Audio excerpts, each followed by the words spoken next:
Good morning everyone, welcome back to my channel. আমি প্রতীক্ষা মিত্র চক্রবর্তী আর তোমরা দেখছো আমার ব্লগ চ্যানেল প্রতীক্ষা মিত্র ব্লগস। এখন বাজে হচ্ছে সকাল 9:30। বিতোষক একটু আগে বেরিয়ে গেছে অফিসে। আমি এখন বিছানা তুলবো, ব্রেকফাস্ট করব, এই ব্লগটাকে তাড়াতাড়ি করে এডিট করব। হ্যাঁ, তারপরে দেখি আর কী করি কী না করি, যেটাই করবো সেটা তোমাদের সাথে শেয়ার করব। সো সঙ্গে থাকো, দেখতে থাকো। আই হোপ তোমাদের ভালো লাগবে।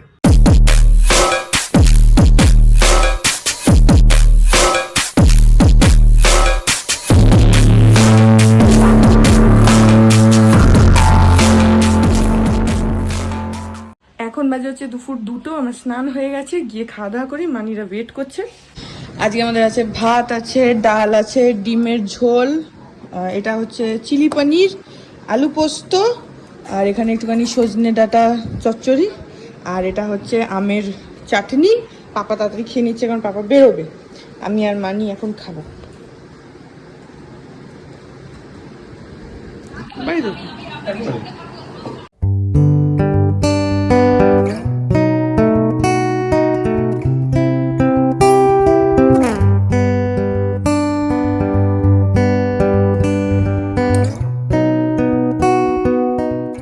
এখন 8:15 বাজে। আমি গেছিলাম একটু গা ধুয়ে আসলাম। এসে আমি ভাবছিলাম যে একটুখানি আঁকতে বসবো, তো এখন দেখছি যে সত্য কাকু আর মৌ কাকিমা এসছে, তো গিয়ে একটুখানি গল্প করি। আমার মা ওইখানে সিঁড়ি দাঁড়িয়ে আছে, দরজা বন্ধ করে। মা এসে গেছে ঘরের কাছে। সবসময় ঠোসা আমার মা মাসি যে মারা গেল সামনে, আমার আম্মা আবার জর্দা খেত না, কিন্তু পান খেত। জাতি সুপারি জর্দা, খুব এত বড় পানের বাটা। হ্যাঁ, আমার আম্মা মানে আমার ঠাকুমার পান, হ্যাঁ খুব পান খেত। আমাকেও দিত কিরকম ছোটবেলাতে। আমি আম্মা পান খাচ্ছে, আমিও খাবো, তো চিবিয়ে এবার ওখান থেকে মুখে দিয়ে দিল।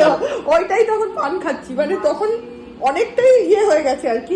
চিবিয়ে যা নষ্ট খাবার আম্মা খেয়ে নিয়েছে, দিয়ে চিবড়েটা মুখের থেকে মুখে দিয়ে দিত। তখন ওইটাই ভালো লাগতো। এখন হলে আর এখন আর বাচ্চারা খাবেও না, কেউ দেবেও না। কেন করা হচ্ছে? যত পাপ করেছি ওই সংকীর্তন, হরি সংকীর্তন শুনে পাপটা হয়ে যাবে। আচ্ছা, তারপরে ধরো ওর সাথে আমার ঝগড়া হয়েছে, ঠিক আছে, তো তখন তো এরকম আড়ি হয়ে গেছে।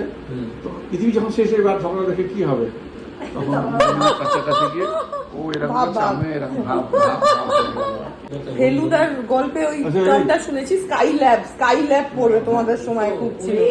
আমরা মানে আমি সেটা জানি না, কিন্তু আমি ফেলুদার গল্পে আর কি স্কাই ল্যাবের গল্প চলছে। যখন আমরা স্কুলে পড়ি, মজার কথাটা আমরা স্কুল থেকে ফিরছি, আমার এক বন্ধু ছিল রত্না, ওর মা, আমার মা আর আমরা দুজন।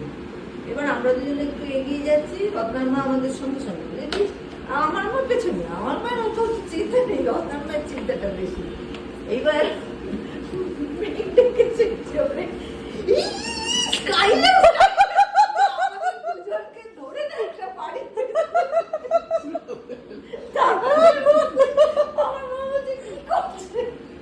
একটুখানি ওখানে বসে চলে আসলাম, কারণ এখন 8:30 যদিও বাজে, কিন্তু তাও আমি একটুখানি আঁকতে বসি। যদি একটু তাড়াতাড়ি করি তাহলে মেবি অনেকটা হয়েও যাবে। সো 8:30 এখন। বিতোষকের আসতে তো অনেক দেরি আছে, তো আমি যদি 10:30 অবধি 11টা অবধি আঁকি তাহলে অনেকটা টাইম হবে। তো এখন আঁকতে বসি আর মুখ বন্ধ করে।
next day. হে এভরিওয়ান, আজকে হচ্ছে নেক্সট ডে। কালকে আমি কোনো ব্লগ দিইনি কারণ আজকে সকালবেলা আমার উঠতে দেরি হয়ে গেছে। কালকে রাত্রিবেলা জানি না কি হয়েছিল, ঘুমিয়ে আসছিল না একদম, সে ভোর 4টার সময় ঘুমিয়েছি।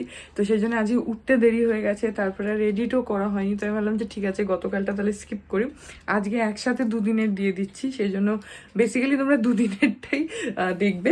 তো ব্লাউজটা কতটা হয়েছিল সেটা আমি তোমাদেরকে দেখিয়ে দিই। আজকে এখন আমি আঁকতে বসবো, খাওয়া দাওয়া সবই হয়ে গেছে, এখন বাজে হচ্ছে 4:10। তো এখন আমি আঁকতে বসবো, বসে আজকে ব্লাউজটা শেষ করব তাহলে, কারণ এখন অনেকটাই টাইম আছে। কিন্তু কালকে কতটা এঁকেছি সেটা দেখিয়ে দিচ্ছি। এই যে কালকে এতটা কমপ্লিট হয়েছে, এই নিচে এরকম ডটস দিয়ে দিয়েছি আর এই জায়গাটা পুরো এভাবে ভরাট করে দিয়েছি। তো পিঠটা আমার অলমোস্ট কমপ্লিটই হয়ে গেছে, খালি একটুখানি টাচ আপের কাজ বাকি আছে, তাহলেই এটা হয়ে যাবে। আজকে স্লিভসটা ধরবো। স্লিভসে দেখি আমার একটু ইচ্ছা আছে করার, দেখি কি করি। ভাবছি যদি ঘোড়া মোটিভটা করতে পারি, কিন্তু স্লিভসের একটা প্রবলেম হচ্ছে স্পেসটা তো খুব কম, তো ওখানে বড় বড় করে করলে অসুবিধা, তো খুব ছোট ছোট করে করতে হবে। এবার আমি জানি না যে করতে পারবো কিনা, সেই জন্য শিওরলি বলতে পারছি না যে স্লিভসে ঘোড়াই করবো কিনা, যদি আমার সেটাই করার ইচ্ছা, যেহেতু এটা পুরো ঘোড়া থিমেই হচ্ছে। তো যাই হোক, এখন আঁকতে বসি, দেখি হয় কিনা। বাট হ্যাঁ, কালকে এই অবধি কমপ্লিট হয়েছে, আজকে শেষ করে তোমাদের কমপ্লিট রেজাল্টটা দেখাবো। এখন বাজে 11:15 আর এখন ডিনার করবো। আজকে রাত্রিবেলা আমি একটুখানি ম্যাগি খাচ্ছি, আমার হঠাৎ করে ম্যাগি খেতে ইচ্ছা হলো। আর বিদুষক অফিস থেকে আসলো, আমি ম্যাগি খাচ্ছি বলে ও ম্যাগি খাচ্ছে। তো ও গেছে এখন গা ধুতে। আর আজকে না আঁকতে বসেছিলাম, খুবই একটুখানি এঁকেছি, তারপরে মানিরা ডাকছিল, আমি একটু গা ফা ধুলাম, ধুয়ে ওই ঘরে গেলাম। মানিরা বলছে বস, এ ঘরে বস, এবার বস, আঁকতে হবে না, কালকে আঁকিস। সেই জন্য তারপরে আর আঁকা হয়নি, একটুখানি এঁকেছি, সেই জন্য আর দেখাচ্ছি না। দেখি শেষ হলে তোমাদেরকে ফাইনালটা দেখাবো, শেষ হলে তোমাদেরকে তারপরে দেখাবো, আজকে শেষ হয়নি। তো যাই হোক, এখন খাওয়া দাওয়া করি, বিতোষকও এসে গেছে। সো এই ব্লগটা এখানে এন্ড করে দিচ্ছি। দুদিনের একসঙ্গে কি যে হলো আমি জানি না, জগা খিচুড়ি কিছু একটা ব্লগ হয়েছে, কারণ দুদিন ধরেই আমি ঠিক করে ব্লগ বানাইনি। তো কিছু একটা হয়েছে, মিলিয়ে মিশিয়ে দেখিয়ে দিলাম তোমাদের। তো ব্লগটা ভালো লাগলে please do like and comment. আর আমি চ্যানেলটাকে যদি এখন অব্দি সাবস্ক্রাইব না করে থাকো তাহলে প্লিজ সাবস্ক্রাইব করো, পাশে একটা বেল আইকন আসবে, সেটাকে প্রেস করো, আর অল অপশনটা ক্লিক করে দাও, যাতে আমি চ্যানেলে নতুন ব্লগ দিলেই সেটা নোটিফিকেশন সবার আগে তোমাদের কাছে পৌঁছে যায়। আর এই চ্যানেলে নতুন ব্লগ আসে এভরিডে। আর তোমরা চাইলে আমাকে আমার সোশ্যাল হ্যান্ডেলসগুলো ফলো করতে পারো, সব লিঙ্কস দেওয়া রয়েছে ডেসক্রিপশন বক্সে। হ্যাঁ, চলো তোমাদের সাথে আমার দেখা হবে কাল আবার একটা নতুন ব্লগ নিয়ে। ততক্ষণ অব্দি ভালো থেকো, tata. Hearts beat to the city streets. We began to feel the fire. We rise like tall buildings as the chemicals they take us higher.